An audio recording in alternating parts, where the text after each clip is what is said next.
नमस्कार दोस्तों। दोपहर का वक्त होता है और एक कबाड़ी वाला गली कूचों में घूमकर कबाड़ खरीदने की आवाज लगाता है। ऐसे ही घूमते घूमते हुए वो कबाड़ी वाला एक गली में पहुंचता है जहां पर वो जोर से आवाज लगाया करता है। तो एक 7 से 8 साल का बच्चा बाहर निकलकर पूछता है कि क्या तुम मेरे दादाजी को खरीदोगे। तो कबाड़ी वाले को लगता है कि ये बच्चा उससे मजाक कर रहा है, तो वो हंसकर कहता है कि हाँ बेटा, अगर तुम अपने दादाजी को बेचना चाहते हो तो मैं उन्हें जरूर खरीदूंगा। तो उस कबाड़ी वाले की बात को सुनकर उस बच्चे का पिता अंदर घर में से बाहर आता है और उस कबाड़ी वाले से कहता है कि क्या तुम सच में मेरे पिता को खरीदोगे। तब वो कबाड़ी वाला उस बड़े आदमी की बात को सुनकर हैरत में पड़ जाता है और अपने बेटे की ये सारी बात वहीं चारपाई पर बैठे हरिश्चंद्र जी सुन रहे होते हैं। फिर वो कबाड़ी वाला कहता है कि ठीक है, अगर तुम अपने पिता को बेचना चाहते हो तो मैं उन्हें जरूर खरीदूंगा। बताओ तुम अपने पिताजी के बदले में कितने पैसे लोगे। तब हरिश्चंद्र जी का बेटा कहता है कि मैं अपने पिता के पूरे 35,000 रुपए लूंगा। ये सुनकर कबाड़ी वाला कहता है कि ठीक है, कल मैं 35,000 रुपए लेकर आऊंगा। तब तक तुम अच्छे से सोच विचार करके रखना कि तुम अपने पिताजी को बेचना चाहते हो या नहीं। इतना कहकर वो कबाड़ी वाला वहां से चला जाता है और फिर हरिश्चंद्र जी का बेटा अपने दूसरे 4 भाइयों को बुलाकर उनसे बात करता है कि कबाड़ी वाला पिताजी को खरीदने को तैयार है और वो उनके बदले में हमें 35,000 रुपए देगा। बताओ तुम सब लोगों की क्या राय है। तब हरिश्चंद्र जी के वो 4 बेटे भी हरिश्चंद्र जी को बेचने के लिए राजी हो जाते हैं और कहते हैं कि कल उस कबाड़ी वाले के हाथ अपने पिताजी को 35,000 रुपए में बेच देते हैं। हाँ, ये सही होगा। फिर दूसरे दिन वो कबाड़ी वाला 35,000 रुपए लेकर आता है और आवाज लगाता है कि मैं रुपए ले आया हूँ, बताओ तुमने क्या फैसला किया है। तब हरिश्चंद्र जी के 5 बेटे आकर उस कबाड़ी वाले के हाथ अपने पिताजी को 35,000 रुपए में बेच देते हैं। इस कहानी में आगे बढ़ने से पहले हरिश्चंद्र जी के बारे में शुरुआत से जानते हैं। आज की कहानी एक बहुत ही अमीर और जमींदार हरिश्चंद्र जी की है। उनके पास बहुत सारी पुश्तैनी जमीन भी थी और बहुत बड़ा घर था और हरिश्चंद्र जी उस घर में अपनी पत्नी और बच्चों के साथ रहते थे। हरिश्चंद्र जी के 5 बेटे थे। हरिश्चंद्र जी ने अपने 5 बेटों की बहुत अच्छे से परवरिश की थी और उन्हें पढ़ा लिखा कर बड़ा किया था। उनके बेटे बड़े हो गए, पढ़ लिख कर अच्छी डिग्रियां हासिल की और धीरे धीरे हरिश्चंद्र जी ने अपने 5 बेटों की शादी कर दी और सारे उस एक ही घर में मिलजुल कर रहते थे। लेकिन अब उनका परिवार बड़ा हो गया था। पहले हरिश्चंद्र जी, उनकी पत्नी और 5 बेटे ही उस घर में रहते थे और अब उनकी 5 बहुएं और उनके भी बच्चों से परिवार बड़ा हो गया था। लेकिन घर में सब बहुत प्रेम से रहते थे और हरिश्चंद्र जी की और उनकी पत्नी के घर में बहुत चलती थी। बिना हरिश्चंद्र जी के आए खाने के वक्त कोई खाना नहीं खाता था। सब हरिश्चंद्र जी की राह देखा करते थे और जब हरिश्चंद्र जी आ जाते तो सब साथ बैठकर खाना खाते। एक दिन अचानक हरिश्चंद्र जी की पत्नी का देहांत हो जाता है और हरिश्चंद्र जी अकेले पड़ जाते हैं। फिर एक दिन हरिश्चंद्र जी अकेले बैठे बैठे अपने बच्चों के बारे में सोचा करते हैं कि जिस तरह मेरी पत्नी अचानक मुझे छोड़कर इस दुनिया से चली गई, उसी तरह मैं भी मर गया तो मेरी इतनी सारी संपत्ति के लिए मेरे बच्चों को बेवजह ही कोर्ट कचहरी के चक्कर काटने पड़ेंगे। इसलिए मैं जीते जी ही अपनी सारी जमीन और अपनी सारी धन संपत्ति अपने बच्चों में बराबर बांट देता हूँ। फिर हरिश्चंद्र जी ने अपने 5 बेटों को बैठाया और उनको वकील से वसीयत के कागजात बनवाने की बात कही। फिर हरिश्चंद्र जी के 5 बेटे वकील से वसीयत के सारे कागज तैयार करवाते हैं और फिर हरिश्चंद्र जी अपनी सारी जमीन जायदाद अपने 5 बेटों के नाम कर देते हैं। अब हरिश्चंद्र जी के पास जो कुछ भी था वो सारा उनके बेटों को मिल जाता है। लेकिन फिर धीरे धीरे हरिश्चंद्र जी को ये महसूस होता है कि अब घर में उनकी पहले जैसी इज्जत नहीं रह गई और ना ही अब कोई उनकी पहले की तरह फिक्र करता है। बेटे भी आते जाते हरिश्चंद्र जी को सिर्फ देखा करते थे, लेकिन कोई भी हरिश्चंद्र जी के पास नहीं बैठता था और ना ही उनका हाल चाल पूछता था। एक दिन हरिश्चंद्र जी ने अपने मंझले बेटे से कहा कि बेटे, मेरे पैर में बहुत दर्द हो रहा है, तू थोड़ा मेरे पैर दबा दे तो मुझे आराम मिलेगा। तो उनके बेटे ने उनके मुंह पर ही जवाब दे दिया कि मेरे पास टाइम नहीं है, अब क्या मैं तुम्हारे पैर दबाता बैठूंगा। ऐसा बेरुखी भरा जवाब देकर वो वहां से चला गया। ये सुनकर हरिश्चंद्र जी को बहुत दुख हुआ। फिर एक दिन हरिश्चंद्र जी अपने बड़े बेटे से कहते हैं कि बेटे, मुझे नहाए हुए 2 से 3 दिन हो चुके हैं, तो मुझे नहला देगा तो अच्छा होगा, क्योंकि मेरे हाथ पैरों में अब इतनी जान नहीं कि मैं अपनी पीठ और गर्दन वगैरह अच्छे से मलकर धो सकूं। इसलिए बेटा तू मुझे नहला दे। ये सुनते ही हरिश्चंद्र जी का बड़ा बेटा उन्हें झिड़क देता है और कहता है कि मेरे पास ये फालतू काम के लिए वक्त नहीं है। तब एक बार फिर हरिश्चंद्र जी का दिल टूट जाता है और कहीं ना कहीं उन्हें पछतावा भी होने लगता है कि काश मैंने अपनी जमीन जायदाद इन बच्चों के नाम नहीं की होती, तो कम से कम उनके घर में वो पहले वाली हैसियत तो रहती। लेकिन बच्चों के भले के बारे में सोचने के चक्कर में हरिश्चंद्र जी ने खुद को कंगाल कर लिया। अब उनकी कोई ना खाने पर राह देखता था और ना ही उन्हें ताजा खाना दिया जाता। हरिश्चंद्र जी को बासी बचा हुआ खाना दिया जाने लगा और कभी कभी सारा खाना खत्म हो जाने की वजह से हरिश्चंद्र जी को भूखा भी सो जाना पड़ता था। एक दिन हरिश्चंद्र जी दरवाजे पर चारपाई लगाकर बैठे हुए थे, तभी वहां से एक कबाड़ी वाला निकला और कबाड़ी वाला जोर जोर से कबाड़ी खरीदने की आवाज लगा रहा था। तो उनके बेटे ने अपने 7 साल के बेटे से कहा कि जाओ और कबाड़ी वाले से पूछो कि वो तुम्हारे दादाजी को लेगा। अपने पिता की बात सुनकर हरिश्चंद्र जी का पोता बाहर जाता है और कबाड़ी वाले से पूछता है कि क्या तुम मेरे दादाजी को खरीदोगे। तब कबाड़ी वाले को लगता है कि ये बच्चा मुझसे मजाक कर रहा है और कबाड़ी वाला उसके दादाजी को खरीदने की हामी भर देता है। इतने में ही उनका बेटा बाहर आता है और फिर कबाड़ी वाले से पूछता है कि क्या तुम सच में मेरे पिताजी को खरीदोगे।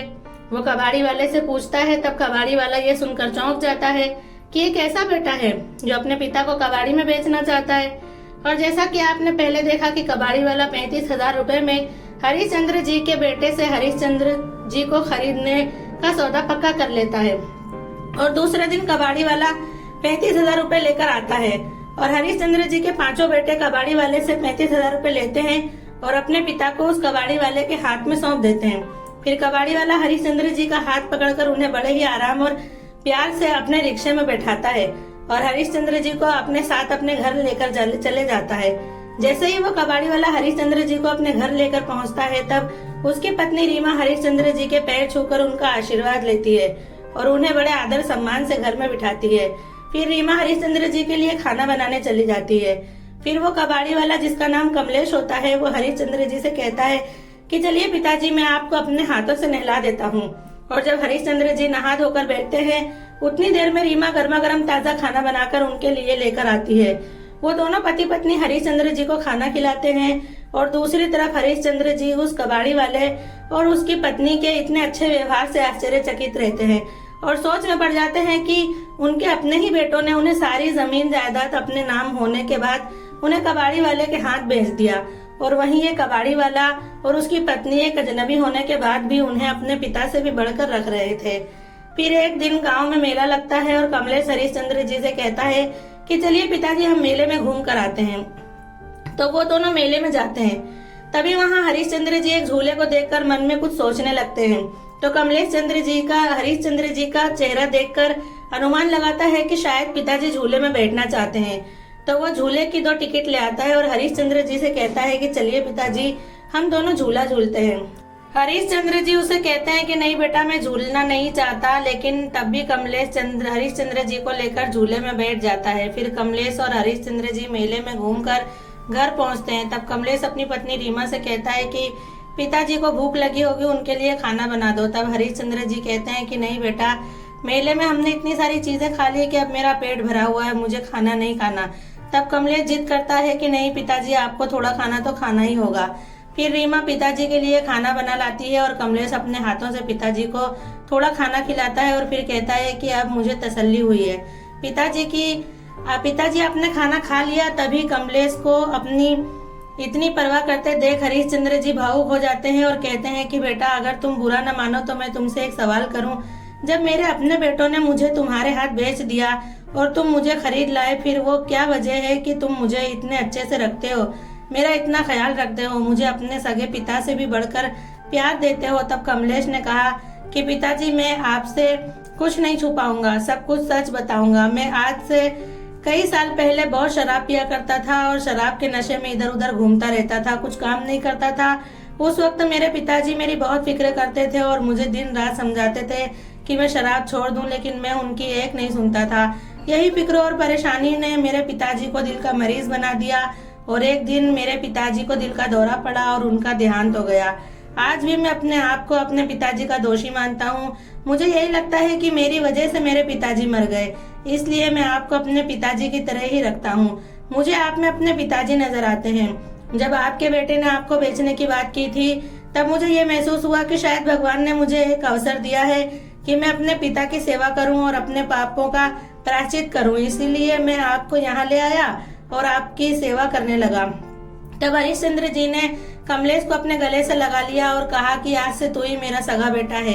एक दिन हरिश्चंद्र जी के बेटों के घर पर एक बड़ी सी गाड़ी आकर रुकती है और उसमें से एक धनवान व्यक्ति उतरता है और उनके पास जाकर 2 एकड़ जमीन के बारे में पूछता है कि ये जमीन हरिश्चंद्र जी की जमीन है जिसे मैं खरीदना चाहता हूँ। तब हरिश्चंद्र जी के बेटे सोच में पड़ जाते हैं कि पिताजी ने तो हमें सारी जमीन दे दी थी, फिर ये आदमी किस जमीन की बात कर रहा है। फिर ये वो धनवान व्यक्ति बताता है कि ये बहुत पुरानी जमीन है जो तुम्हारे पिता के नाम पर है और इसे मैं बहुत ही अच्छे दामों में खरीद लेना चाहता हूँ। तुम अपने पिताजी से बात कर लो, मैं फिर आऊंगा। इतना कहकर वो धनवान व्यक्ति वहां से चला जाता है। तब हरिश्चंद्र जी के 5 बेटों में खलबली मच जाती है और वो अफसोस करने लगते हैं कि हमने तो पिताजी को कबाड़ी वाले को बेच दिया है, अब हम पिताजी को कहाँ ढूंढे। लेकिन फिर भी वो अपने पिताजी की तलाश जारी रखते हैं। जैसे तैसे उन्हें किसी से कमलेश के घर का पता मिलता है और वो कमलेश के घर पहुंच जाते हैं और वहां जाकर अपने पिताजी को आवाज लगाते हैं। तब उनकी आवाज सुनकर कमलेश बाहर आता है और हरिश्चंद्र जी के बेटों को देखता है। फिर वो उन्हें अंदर घर में बुलाता है। हरिश्चंद्र जी अपने 5 बेटों को देखकर बहुत नाराज होते हैं, लेकिन उनके बेटे हरिश्चंद्र जी से माफी मांगने लगते हैं और कहते हैं पिताजी घर चलो। और हरिश्चंद्र जी अपने बेटों की नीयत जान लेते हैं। तब वो अपने बेटों से कहते हैं कि कोई ना कोई लालच जरूर होगा जब भी तुम मेरे पास आए हो, साफ साफ बताओ। तब उनके बेटे कहते हैं कि एक व्यक्ति घर आया था जो 2 एकड़ जमीन की बात कर रहा था। पिताजी ये कौन सी जमीन है जिसके बारे में हमें नहीं पता। तब हरिश्चंद्र जी खुद भी सोच में पड़ जाते हैं। फिर उन्हें याद आता है कि वो जमीन तो उनके ससुर जी ने उन्हें शादी के दिन दहेज में दी थी, लेकिन हरिश्चंद्र जी ने अपने ससुर जी से कह दिया था कि वो इस जमीन को नहीं लेना चाहते हैं। तो उनके ससुर जी ने वो जमीन हरिश्चंद्र जी के नाम पर ही रख छोड़ी थी, जिसकी आज बहुत अच्छी कीमत मिल रही थी। और जैसे ही हरिश्चंद्र जी को उस जमीन के बारे में याद आता है तो वो अपने बेटों को ये कहकर वहां से भगा देते हैं कि जब तुम 5 ने मुझे बेच दिया है तो अब मुझ पर सिर्फ मेरे खरीदने वाले का हक है। ये सुनकर हरिश्चंद्र जी के 5 बेटे मुंह लटकाकर वहां से चले जाते हैं। हरिश्चंद्र जी कमलेश को आवाज लगाते हैं और कहते हैं कि चलो बेटा, हमें तहसीलदार के दफ्तर जाना है। तब कमलेश पूछता है कि किस लिए पिताजी। तब हरिश्चंद्र जी कहते हैं कि मैंने अपनी सारी जमीन तो अपने उन नालायक 5 बेटों को दे दी थी, लेकिन ये 2 एकड़ जमीन अब मैं तुम्हारे नाम कर देना चाहता हूँ, इसलिए मेरे साथ चलो।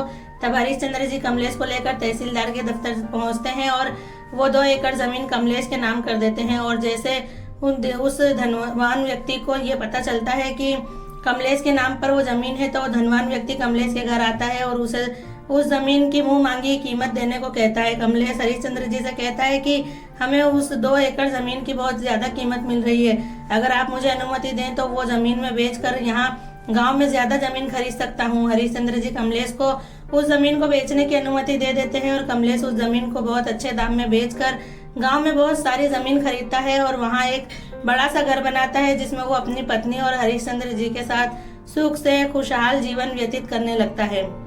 दोस्तों, आपको हमारी आज की कहानी कैसी लगी कमेंट में जरूर बताएं और इसी तरह नई नई कहानी को सुनने के लिए मेरे चैनल को सब्सक्राइब जरूर करें।